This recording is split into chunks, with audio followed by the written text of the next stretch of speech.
29 years of marriage, and the thing that breaks you isn't the funeral.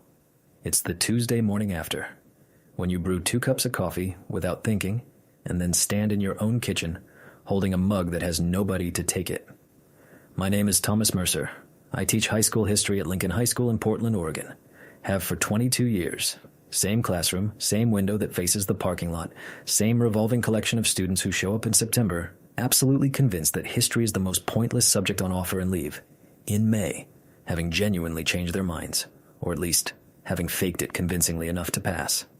It is a modest life, and I have always been content with it in the way people are content with things that are genuinely theirs. Elena was not a modest life. Elena was the most interesting person I ever met. I met her at a faculty mixer in 1995. She'd come as a guest of someone's colleague, and was deep in an argument with a philosophy professor about the ethics of inheritance, with the specific cheerful ferocity of a woman who intended to win and knew it before she started. I introduced myself at the point in the argument where the philosophy professor was visibly losing, because I've always had good timing, and she looked at me and said, "Are you going to argue with me too?" And I said, "Not until I know which side you want me on." She laughed. That was the beginning. We were different people. I mean that in the way that becomes more true over time, not less. The kind of different that complements rather than collides, where each person fills in the outline of what the other doesn't quite reach. Elena was entrepreneurial in a way I am not.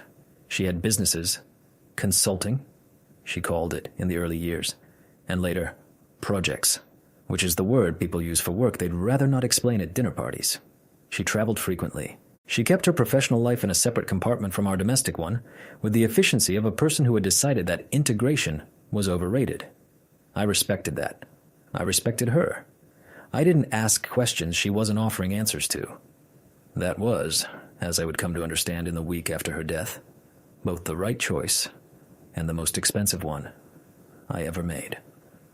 Monday, September 16th, 4:47 p.m.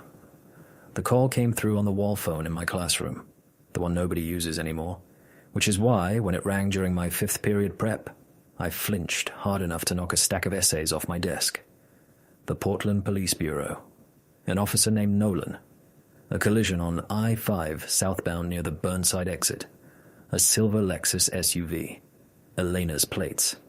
The officer's voice was professional and kind in the specific way that people are professional and kind when they are delivering irreversible information and know it. I sat on the edge of my desk. "Mr. Mercer, are you still there?" "Yes," I said. "I'm here. I'm sorry to tell you that the driver, we believe your wife, was pronounced at the scene. Paramedics responded within 4 minutes, but the impact was..." Because yes was the only word I had. I called Bill Hadley from the parking lot. Bill has been my closest friend since we coached Little League together in 2003, and he has the quality of a man who can be reached at any hour and will always pick up. He answered on the first ring. "Tom, what's wrong?" "Elena," I said. "There was an accident." A pause. "How bad?" Bill was at Lincoln High in 18 minutes. I know because I counted the minutes in the parking lot.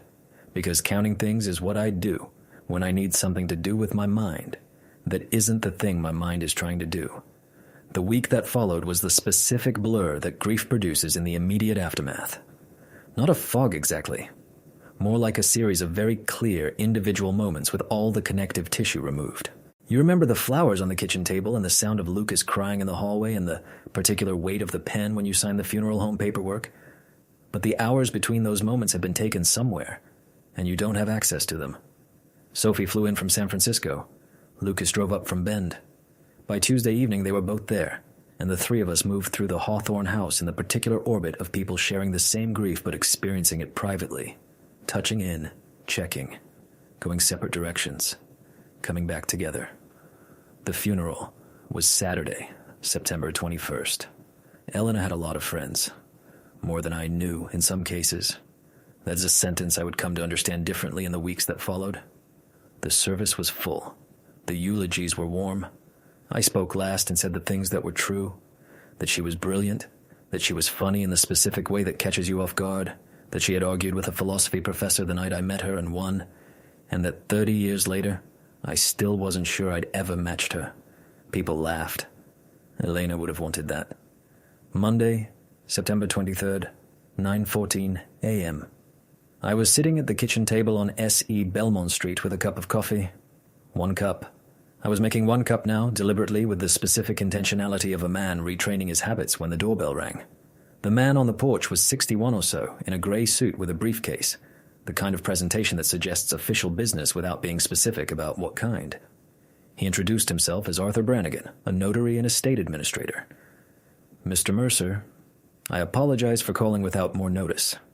I've been trying to reach you, but given the circumstances, I understand if you haven't been attending to messages. I haven't, I said. Come in. He sat across from me at the kitchen table, opened his briefcase with the practiced efficiency of a man who does this regularly, produced a folder, inside the folder, a deed, a key, and a document with a notary seal. Your wife designated me as the administrator of a specific asset transfer, Arthur said. She executed this document 14 months ago with instructions that it be delivered to you personally within 10 days of her death. The transfer was automatic. No probate required. The asset is titled directly to you. I looked at the key. It was a modern key card, matte black, with a small silver number embossed on the edge. PH2. What asset? I asked. Arthur placed the deed in front of me. Pinnacle Tower, 1400 Morrison Street, Portland. Unit, PH2. It's a penthouse, Arthur said. 2 floors, approximately 3,200 square feet. Your wife purchased it 8 years ago through an LLC. 14 months ago, she transferred the LLC's sole ownership to you personally with instructions for this delivery. I looked at the deed, at the key card, at my name printed in the clean type of an official document as the owner of something I had never once heard mentioned. She never told me about this, I said. Arthur's expression was careful. I'm not in a position to speak to what Mrs. Mercer chose to share or not share. I can tell you that she was clear and deliberate in the documentation. She wanted you to have this. Why didn't she tell me about it while she was alive? He paused. The kind of pause that has an answer inside it that the person is choosing not to give. Mr. Mercer, I simply administer the documents, the contents of the unit and any context around it. That's not something I have information about. He left 15 minutes later. I sat at the kitchen table with the key card in front of me and the deed beside it, and my 1 cup of coffee going cold. Elena, I thought. What is this? Here is what I knew about Elena's business trips, which is to say almost nothing, and by agreement. Early in our marriage, 15 years in, approximately, when the projects had become substantial enough that she was traveling 4 or 5 times a year and occasionally more, Elena had sat me down and said, with the direct clarity that was one of her defining qualities, Thomas, my work has aspects that I can't fully discuss. I'm not going to ask you to be okay with that. I'm going to ask you to trust me, and in return, I will tell you this. We are financially safe. I am doing nothing illegal, and everything I do is because I'm building something for us.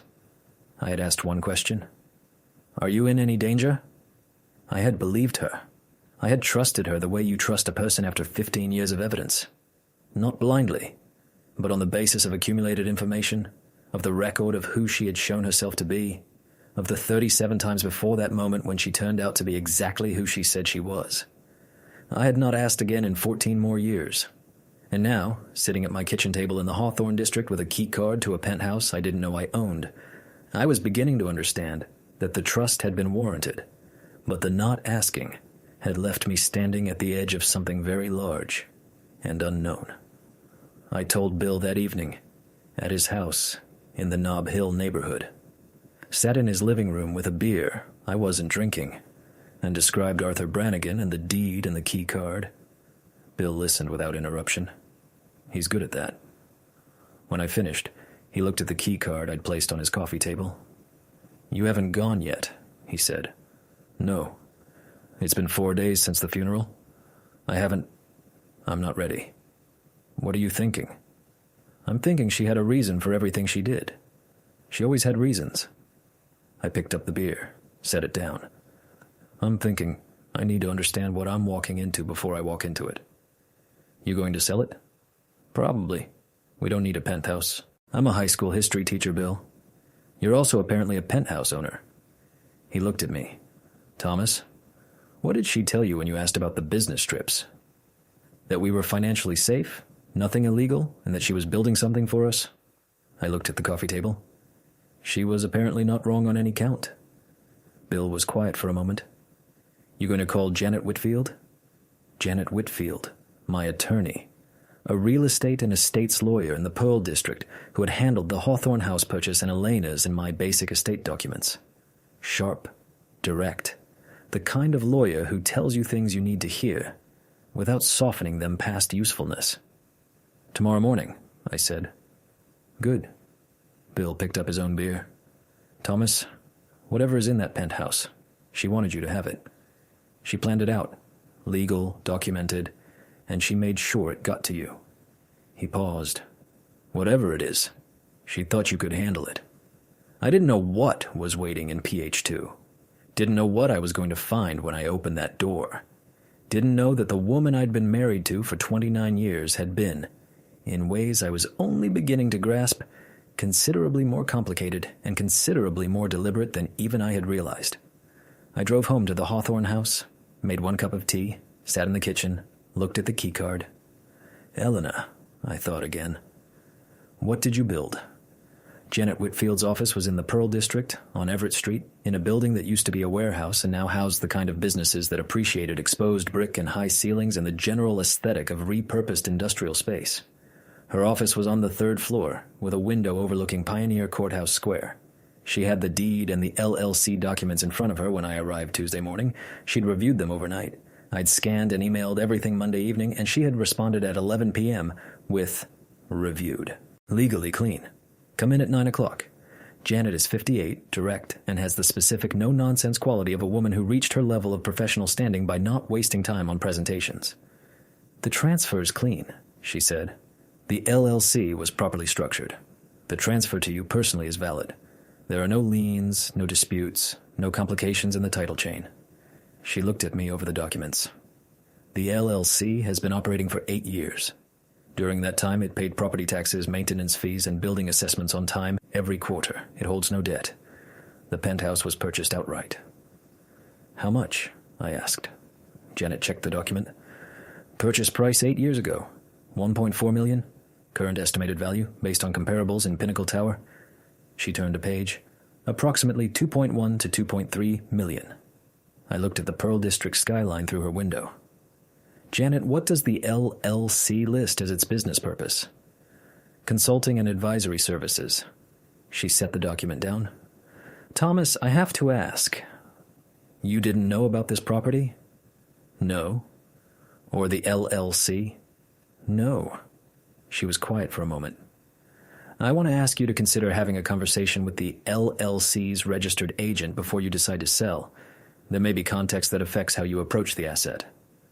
Who's the registered agent? She turned a page. A woman named Diane Kessler, listed as a business associate of Elena's LLC. Diane Kessler. I'd never heard that name in 29 years. I'm going to go see the penthouse first, I said. Of course. Janet looked at me with the specific directness of a person who has something else to say. Thomas, whatever you find in there, call me before you make any decisions. Any decisions at all. You know something, I said. I know that Eleanor Mercer was a careful woman who structured this transfer with considerable deliberateness. Careful. Deliberate people don't leave things in a penthouse they don't intend for you to find. She handed me back the keycard. Go see what she left you. The drive from the Pearl District to Pinnacle Tower takes 6 minutes on a good Portland morning. I know because I drove it twice. Once on autopilot, thinking, and then circled back to park properly because I'd apparently pulled into a loading zone the first time without noticing. That is what happens to your situational awareness when your brain is running a separate, much larger process. Pinnacle Tower is on Morrison Street, a glass and steel residential high-rise that went up during the downtown Portland construction boom of the mid-2000s. 38 stories. A doorman. A lobby that is not ostentatious but is clearly not trying to be modest either. The kind of building where residents park in a secured underground garage and the elevators have mirrors and the hallways smell faintly of very good carpet. I had never been inside it in my life.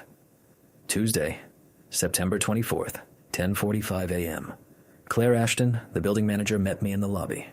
She was 45, professional, with the efficient warmth of someone who deals with a range of resident situations and has learned to read rooms quickly. She had clearly been briefed, by Arthur Brannigan, presumably, because she greeted me by name and offered her condolences without my having to explain why I was there. "Mr. Mercer, I'm very sorry for your loss. We were all fond of Mrs. Mercer here." I stopped. "She was here often?" Claire's expression calibrated. Not evasive, but careful in the way of someone deciding how much belongs to her to say. She was a regular presence. We respected her privacy, as we do all our residents. A pause. "The penthouse is on 38. I'll take you up, unless you prefer to go on your own." "I'll go on my own," I said. The elevator to 38 was its own 30 seconds of compression. The specific rising pressure of a man ascending towards something he doesn't fully understand yet, in a building he didn't know he owned, to see a space his wife purchased and used in silence for 8 years. The 38th floor had 2 units, PH1 and PH2. A short carpeted hallway, a window at the end with a view of the Portland skyline that was, even in my current state, objectively extraordinary. Mount Hood visible to the east, the city grid below, the particular clean quality of Pacific Northwest light on a clear morning. I stood at the door of PH2, the key card in my hand. "She wanted you to have this," Bill had said. "Whatever it is, she thought you could handle it." I put the key card to the reader. The light went green. I pushed the door open. The penthouse was... I registered this in fragments, the way you take in a space that is much larger than you expected. A 2-floor unit with floor-to-ceiling windows on the eastern wall showing the mountain view. An open living area with furniture that was elegant without being showy. A kitchen better appointed than any kitchen I had ever used. And a staircase to the upper level in the far right corner. All of that I registered in approximately 2 seconds, because in the 3rd second, I saw who was in the living room.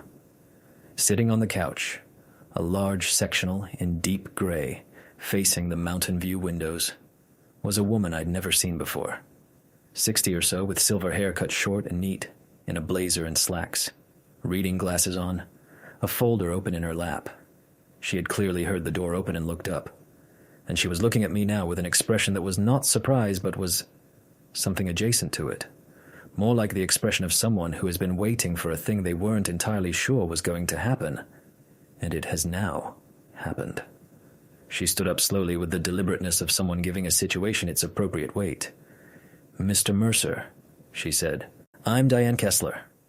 The next 4 seconds were a specific kind of stillness, the kind where your brain is processing several things simultaneously and none of them are complete yet. The woman who had been working in Elena's penthouse. The name Janet had found in the LLC documents. The calm, weighted quality of her presence. Not hiding, not startled. Simply there. "How did you get in?" I asked. Calm. My voice was calm. I teach teenagers who are trying to get away with things. I know how to keep my voice steady when my interior's doing something else entirely. "Elena gave me a key," Diane said. "I've had one for 8 years. I've been coming here. I wanted to collect some documents before the unit was transferred, and I wasn't sure when you'd..." She paused. "I should have called first, I'm sorry, genuinely." "Who are you?" She held the folder in front of her. Both hands, the posture of a person who is prepared for this conversation and is going to have it correctly. "I was Elena's business partner, her primary one, for the last 11 years. Consulting work, actual consulting, corporate strategy, the kind that companies hire you for and pay significant fees for and don't advertise publicly because the work is sensitive." She looked at me steadily. "Your wife was extraordinarily good at it. She had the sharpest mind for organizational dynamics I've ever worked with." I looked at the woman, at the penthouse, at the mountain view through the floor-to-ceiling windows. "She used this place for work," I said. "Not a question. For meetings, yes. Client confidentiality requires neutral ground. Not the client's offices, not her home. This was her professional space." Diane paused. "Mr. Mercer, I know you didn't know about this. Elena told me you didn't know the specifics. Did she tell you why she didn't tell me?" "She said," Diane chose her words carefully, "she said you were the most honest and uncomplicated person she'd ever known, and she meant that as the highest compliment. She said her work required a certain kind of contained knowledge, need to know, and that you didn't need to know because it didn't affect you, and it would only create worry she didn't want to create. I sat down in a chair across from the couch, looked at Diane Kessler. "Tell me what she did," I said. "The actual work." Diane sat back down on the couch, opened the folder. Corporate Intelligence and Transition Strategy. When companies are in distress, leadership transitions, hostile situations, board disputes, regulatory exposures, they sometimes need someone who can come in without a visible connection to any party and assess the landscape cleanly. Elena was that person.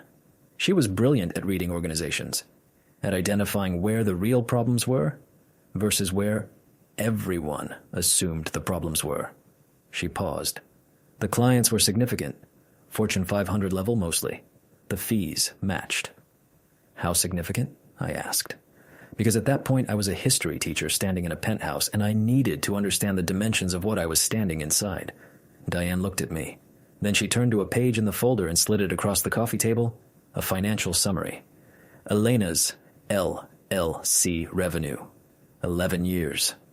I looked at the numbers, then looked again, because the first pass produced a result my brain wanted to verify. She cleared this, I said, flat, looking at the page. Annually, in good years, Diane said. The work was well compensated because the stakes for the clients were extremely high and the discretion was absolute. I set the page down, looked at the mountain view. Portland doing its mid-morning thing 38 floors below. Mount Hood to the east of everything. The air clean the way it gets in the Pacific Northwest when the sky decides to cooperate. 29 years, I thought. She was doing this for 29. No. 11 years of the current work. Longer before that, in some form, the consulting, the projects. She said we were financially safe. She hadn't been wrong. She had been, I was now certain, deploying the most spectacular understatement of our 29-year marriage. Diane and I talked for 2 hours. She told me about the work in detail, the mechanics, the ethics, the way Elena had navigated the confidentiality requirements with the precision of someone who had thought through every implication. The work was legal, completely, documentably, on the record, legal. Elena had been meticulous about that, partly because she was that kind of person, and partly because she understood that work in sensitive corporate environments survives only as long as its practitioners are beyond reproach. She told me about the clients, not by name, the confidentiality still held, but by type, by situation, by the problems Elena had solved. A pharmaceutical company board in crisis, a regional bank merger fracturing along loyalty lines, a technology firm whose founder was being managed out by a board that didn't understand what they were managing out. Elena had gone in, assessed, advised, resolved, again and again, for 11 years. She loved it, Diane said. Not wistfully, factually. She was genuinely energized by it. She used to say it was the opposite of teaching. You taught the same thing to new people every year, and she solved new problems with the same toolkit every time. She talked about my work. Often. She was proud of you. Diane looked at me directly. She said you were the most grounded person she knew, that you made everything else possible because you were always exactly who you said you were. I sat with that for a moment. The compliment and its weight. The fact that Elena had apparently described my steadiness as the foundation that made her mobility possible. She's building something for us, she had said 14 years ago. The Penthouse, I said. Why this specifically? Why keep a property? Several reasons, Diane said, closing the folder. Practicality. A neutral meeting space she controlled completely. Investment. The market value has gone up substantially. And I think... She paused. I think she liked having something that was entirely hers, a space that belonged to her professional self, separate from the home and the family and the teacher's wife life.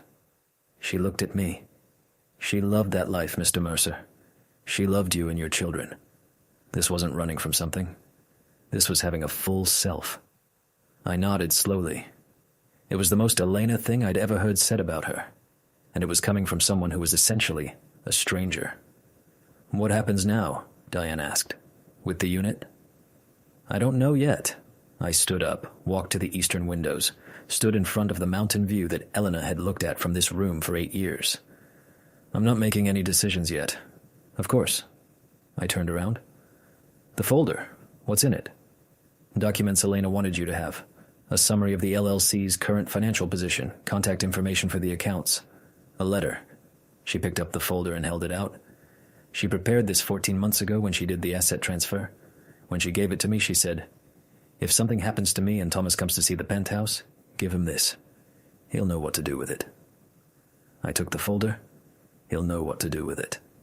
Elena had apparently believed that. He'll know? I didn't know yet. Hadn't opened the folder, hadn't read the letter, hadn't processed the full scope of what the financial summary inside was going to show me. I didn't know yet about Marcus Voss, Elena's silent partner, or what he was going to do when he heard the Penthouse had transferred. I didn't know about the insurance investigation that Detective Paul Henning was quietly running. I didn't know about the decision Sophie was going to force me to make before the month was out. I stood in Elena's penthouse with Elena's folder in my hands and Elena's mountain view in front of me, and I felt something I hadn't expected to feel in that room. Not betrayal, not anger, awe. 29 years, and she was still surprising me. There is a specific quality to reading words written by someone who is gone, not like reading their old texts or emails.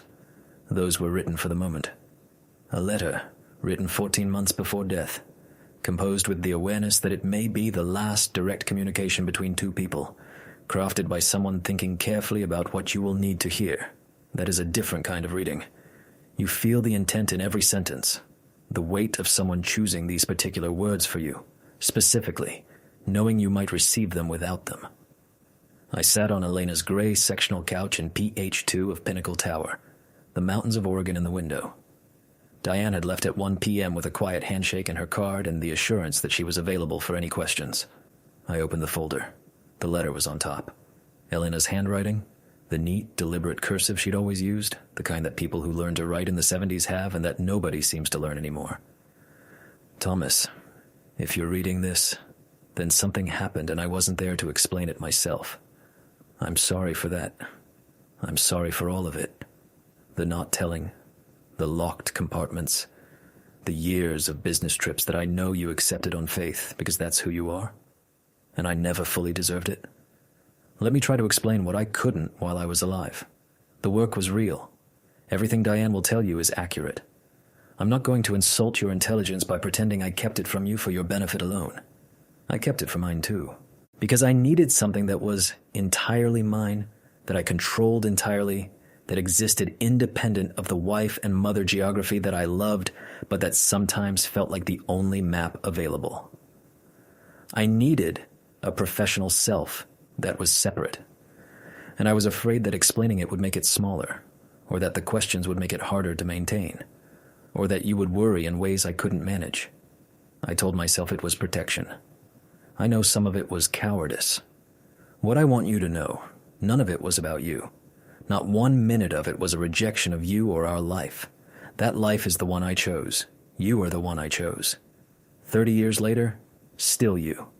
Still the man at the faculty mixer who asked which side I wanted him on. I never found a better answer to that question than the one you gave that night. Now, the practical things, because I know that's what you need from me right now. The LLC summary in this folder reflects its current state. The accounts are detailed on page 3.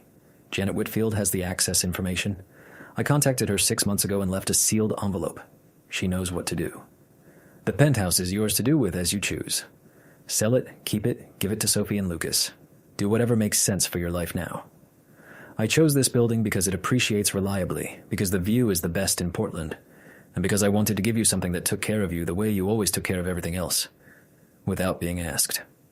There is one thing I need to ask you to do. Page 4. Please read it carefully. I loved you every day, Thomas. Every complicated, compartmentalized, imperfect day of it. Elena. I read it twice, sitting on the gray couch with the mountains in the window. Then I sat with it for a while, not crying. I'd done the acute crying already in the first 2 days, in the specific private way that men who teach teenagers have learned to grieve where their students can't observe it. This was something past crying. This was the processing of something very large and very specific and very real. She chose me, I thought, every day, even inside the compartments. She chose. I turned to page 4. It was a short page, 3 paragraphs. The first identified a man named Marcus Voss, described as a silent partner in a separate LLC adjacent to Elena's consulting work. A man who had contributed seed capital to several of Elena's early projects in exchange for a minority interest in future earnings. The arrangement was documented? Legal? Marcus Voss had received his agreed returns over 11 years. The second paragraph said, Marcus is going to contact you.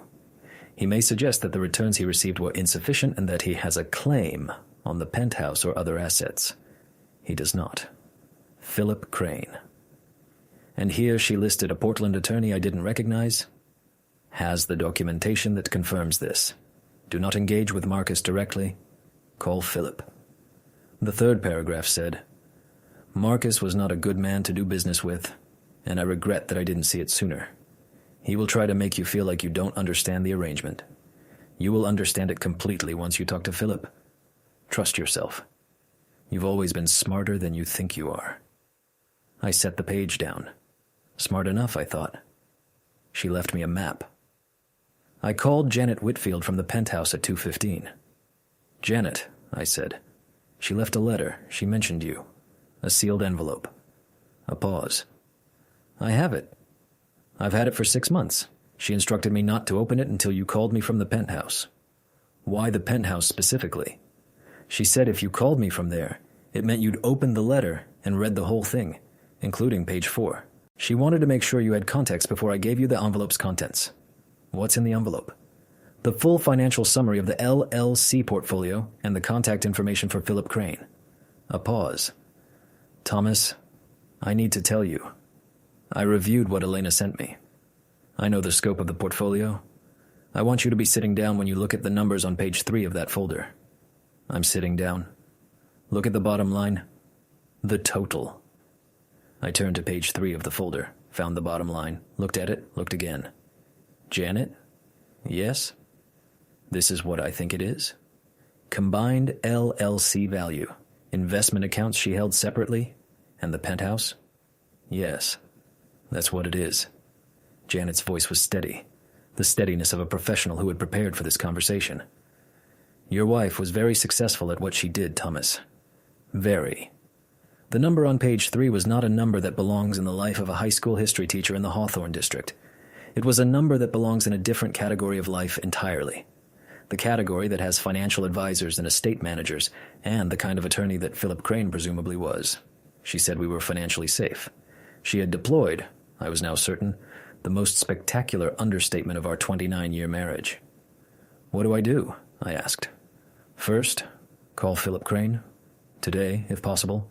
Second, don't do anything, say anything, or sign anything until you've spoken to him. Third, Janet paused. Thomas, you're going to be okay. More than okay. Elena made sure of that with the same thoroughness she apparently applied to everything else. Marcus Voss called my cell phone at 4:30 that afternoon. I was in the parking garage of Pinnacle Tower, still in my car, having spent the last hour in Elena's penthouse making a list of everything I needed to understand and everyone I needed to call.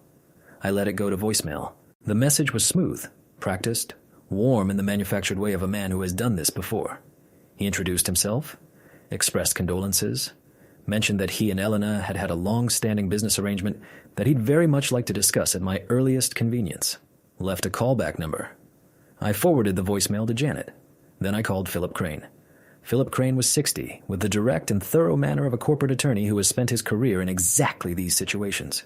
He'd been briefed by Elena. Of course he had. Elena had briefed everyone before she died. He walked me through the Marcus Voss documentation in 45 minutes, with the efficiency of a man laying out evidence in sequence. Marcus Voss's investment, the documented returns, 11 years of quarterly distributions, all signed and receipted by Marcus himself. The agreement's termination clause, which Elena had executed properly 18 months ago when she restructured the LLC. Marcus's signature on the termination acknowledgement. He has no claim, Philip said. Not on the Penthouse, not on the LLC, not on anything in your wife's estate. His interest was fully liquidated and he acknowledged it in writing. Then why is he calling me? Because he's betting you don't know that. Philip paused. He's done this before, Mr. Mercer. Tests estate beneficiaries during the period of grief when they're disoriented and unfamiliar with the documents. He assumes you didn't know about your wife's business. He assumes you're vulnerable. What do I do if he calls again? Give him my number, that's all. I called Marcus back the next day, Wednesday, September 25th. His smooth voice again. The condolences, the long-standing arrangement, the suggestion that there were matters that needed to be settled. Marcus, I said, I'm going to give you a phone number. His name is Philip Crane. He has all the documents from the arrangement, including the termination acknowledgement with your signature. A pause. The smooth voice did something complicated. I'm not sure what Elena may have told you. She told me exactly what I needed to know. 14 months ago. In writing. I read him Philip's number. Have a good day, Marcus. I hung up. Elena, I thought. You mapped every exit. I called Sophie and Lucas that evening, Wednesday. Both of them together on a video call from the Hawthorne House kitchen. Sophie on her San Francisco couch. Lucas at his Bend apartment table. Both of them with the tired, slightly hollowed look of people 2 weeks into acute grief. I told them about the Penthouse, about Diane Kessler, about the LLC, about the letter. I didn't tell them the number on page 3 until I had told them everything else. The work, the clients, the careful structure, the reasoning Elena had given in the letter. I wanted them to have the context before the figure, because context was what made it make sense. When I told them the number, Lucas was quiet for a long moment. Then, Dad, I know. She was doing all of that the whole time. 11 years of the current work. Some form of it, longer. I looked at them on the screen, my 2 children, processing their mother in a new dimension. She was very good at it, by all accounts. Sophie was quiet. She'd been quiet for most of the call, which with Sophie usually means she's doing the most processing. Then, she wanted you to have the Penthouse specifically, not the LLC, not the accounts. The Penthouse? Yes. Dad. Sophie looked directly at the screen. She wanted you to have something solid, something you could stand in. She knew you. She knew you'd need to understand it physically before you believe it was real. I looked at my daughter, 29 years old, her mother's perceptiveness with my patience layered over it. The combination was, as it had always been, devastating in its accuracy. Yeah, I said. I think that's right. Are you going to sell it? I thought about the mountain view, the 38th floor, the gray couch where I'd sat and read Elena's letter in the morning Portland light through the eastern windows. Not yet, I said. Not for a while. Detective Paul Henning called me in early October. He was running a routine insurance investigation, standard procedure for accident claims of Elena's policy size, and had questions about her business activities. The call lasted 20 minutes. I referred him to Philip Crane for the business documentation and to Janet Whitfield for the estate. Both attorneys had been briefed. The investigation closed within 3 weeks. I returned to Lincoln High on October 14th, the Monday after fall break. My classroom, the parking lot view, 5th period history, the particular unchanging smell of a school building that hasn't changed in the 22 years I've been in it. My students, in the way of teenagers who have been told something difficult has happened to a teacher and have decided to be decent about it, were unusually quiet for the first week back. Not performatively quiet, genuinely thoughtful, in the way that young people sometimes are when they've been reminded that adults have full lives outside the classroom. I taught the unit on the American industrial expansion of the late 1800s, the Gilded Age, self-made wealth, corporate innovation, the ethics of accumulation. I've always taught this unit with a certain detachment, academic interest, historical analysis. That October, I taught it differently, with the particular insight of a man who now understood, in a way he hadn't before, what it takes to build something significant outside the visibility of the people who love you, not because you're hiding it from them, because some things are built in the spaces between. Bill Hadley came for dinner the Friday of my first week back. We ate at the Hawthorne House kitchen table. Elena's kitchen, Elena's good pots, Elena's choice of chairs, her herb garden visible through the window that needs replacing in the spring, but that Elena always said she liked because it rattled slightly in the wind, and she found the sound comforting. Bill brought wine. We ate. The house was quiet in the particular way it was going to be quiet from now on. How was the first week back? Bill asked. Okay. Better than I expected. The Penthouse? Went back Wednesday. Sat in it for an hour. Looked at the mountains. Still thinking about selling? I thought about that. About Elena's letter. I wanted to give you something that took care of you the way you always took care of everything else, without being asked. No, I said. I'm going to keep it for now. I picked up my wine. Sophie suggested we use it for family. When people visit, a base in the city, better than hotel rooms. A pause. Elena would have liked that, I think. The penthouse being used. Bill nodded. She would. We were quiet for a moment. The Hawthorne house around us. 30 years of it. The specific accumulated life of a place where two people had built something together, without either of them knowing the full dimensions of what the other was building. Tom? Bill looked at me across the kitchen table. Are you okay? Honestly? I thought about how to answer that. About the penthouse and the letter and the number on page 3. About Marcus Voss hanging up on a Tuesday afternoon with Philip Crane's phone number and nothing else. About Diane Kessler in the gray couch with a folder waiting patiently for the man Elena had apparently described as the most grounded person she knew. About a woman who had built something extraordinary in the spaces between her life and had documented it meticulously and had handed it to me with a key card and a letter and the specific confidence that I would know what to do with it. I was a 57-year-old high school history teacher in the Hawthorne district. I drove a 10-year-old Subaru. I owned, pending sale or long-term decision, a $2.2 million penthouse on the 38th floor of a downtown Portland high-rise with the best view of Mount Hood in the city. I had been loved for 29 years by someone so thoroughly and specifically that she'd arranged for a notary to hand me the keys to that love 9 days after she died. Yeah, I said to Bill. I think I am. He raised his glass. I raised mine. We didn't say anything else. We didn't need to. Outside, the Hawthorne neighborhood was doing its October thing. The leaves turning, the air cooling, Portland getting ready for winter the way it always does, without apology or preamble. Elena had always loved October in Portland. She used to say it was the best month because it was honest, nothing pretending to be warmer than it was, nothing trying to be something it wasn't. I thought about that for a long time after Bill left. She had been, in the end, exactly who she said she was. The compartments didn't change that. The work didn't change that. 29 years of the most interesting person I ever met. Choosing me. Every single one of them. And that's the whole story. The penthouse is still on the 38th floor. The view is still extraordinary. And every time I go up there, which is more often than a practical person probably should, I stand at the eastern window and look at the mountains and think, well done, Eleanor. You always were better at the details than I was.